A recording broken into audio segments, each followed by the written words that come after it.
It's the Real News Network. I'm Sharmini Pires coming to you from Baltimore. In the bigger shakeup in Trump's cabinet was the firing of Secretary of State Rex Tillerson and replacing him with the current CIA director, Mike Pompeo. Pompeo, a longtime climate denier, in his confirmation hearing last year for his job as director of the CIA, to the idea of climate change as national security threat, he said that was ignorant, dangerous, and absolutely unbelievable. Now, many environmentalists are concerned that he will be a complete disaster for international climate and environmental policy, not only for his climate denialism, but because he has received substantial campaign financing from the oil billionaire brothers Charles and David Koch, with whom he has a long history of political involvement, including receiving seed money to start up his own airplane business in Kansas. But could anyone be worse for climate policy than Rex Tillerson himself, the former CEO of ExxonMobil, the largest oil company in the world? Now, with us to help analyze this issue, we are joined by Connor Gibson, who is a researcher for Greenpeace and its investigation team. And he joins us today from Oakland, California. Connor, thank you so much for joining us. Thank you, Sharmini. So, Connor, in Mike Pompeo, we have Donald Trump basically picking someone who is worse for the environment and environmental policy than Rex Tillerson himself. Now, that is quite a remarkable decision to have made at a time when we are facing such a climate crisis, and the U.S. has decided to pull out of the Paris Climate Agreement, for which the State Department has responsibility. What are your thoughts on this? Well, from Greenpeace's position, it's kind of hard to measure, Rex Tillerson versus Mike Pompeo. We weren't particularly happy about the former ExxonMobil CEO running our State Department, but I'm more concerned about the fact that the Koch brothers, Charles and David Koch from Kansas, are increasingly having more and more influence over the White House and government agencies. Trump has had a lack of expertise and people willing to serve in the administration, and the Koch network has all sorts of people like Mike Pompeo that are ready to take these posts. But of concern to me, Mike Pompeo is not somebody who has a background in international diplomacy or even public service before his congressional career. He has more of a history of business subservience. There was no donor larger to his campaign than Charles Koch. He came into Congress on the back, as you said, from doing business with the Koch brothers.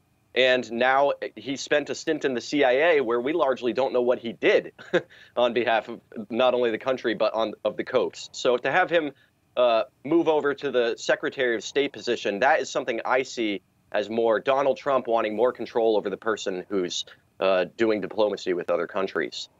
Right. Upon being considered or nominated for Secretary of State, in a brief press interaction in that room where President Trump meets with the cabinet, he stated that in terms of his appointment, he said, in the good tradition of the CIA, I'll refrain from saying anything significant in front of the media.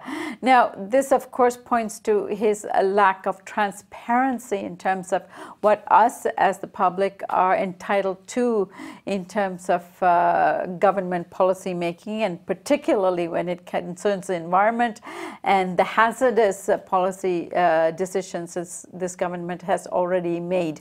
Now, before this, we know that Mike Pompeo, of course, was a congressman representing Kansas from 2011 to 2017. Talk about what kind of congressman he was and the talk we are hearing in terms of his membership in the Tea Party and how his connections to the Koch brothers may actually influence his decisions in the State Department.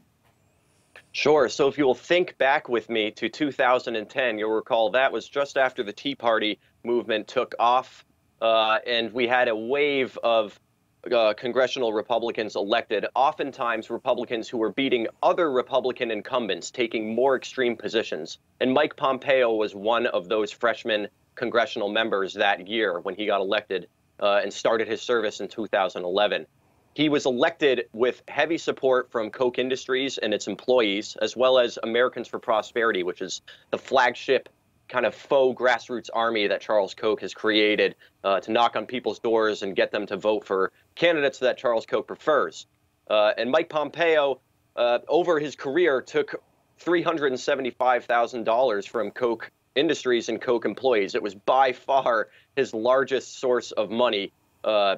No other company came close to that. And the congressman from Koch, as he is known, really lived up to his name. He did things from trying to cut the Environmental Protection Agency's greenhouse gas registry program to taking away our right to know more information about GMOs in food or toxic chemicals that could be going onto the market and impacting us. He's really not in favor of giving the public the information they need in order to make decisions about their lives. All right. Now I understand from state, or I guess when we were digging and researching to do this interview with you, we learned that April 1st is a confirmation hearing for Pompeo to be questioned by Congress in terms of his I guess, competency for Secretary of State. Now, Connor, imagine you being one of those congressmen or congresswomen who's going to be able to question him. What kind of policy questions would you ask him that might expose what you know about Pompeo and his connections to the Koch brothers and the way in which he's been influenced as a congressman?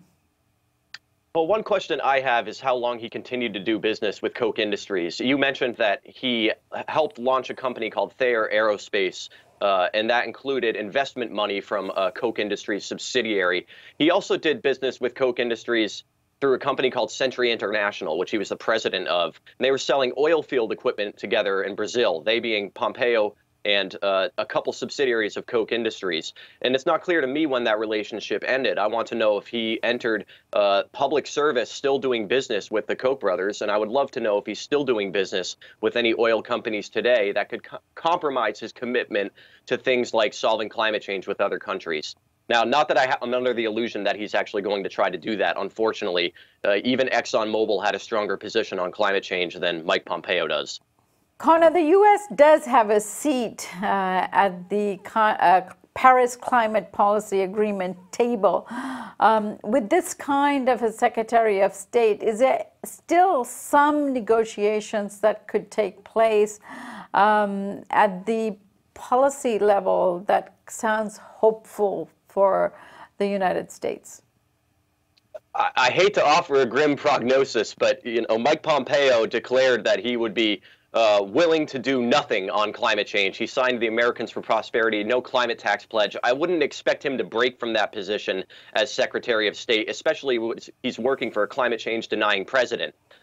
Mike Pompeo, when he was confirmed for the CIA in the Senate, he told one of the senators from California that he didn't even know what NASA's position on climate change is. So I don't expect Mike Pompeo to be prepared to go negotiate with other countries when he doesn't even understand what the premier scientific organization in our country has to say about climate change.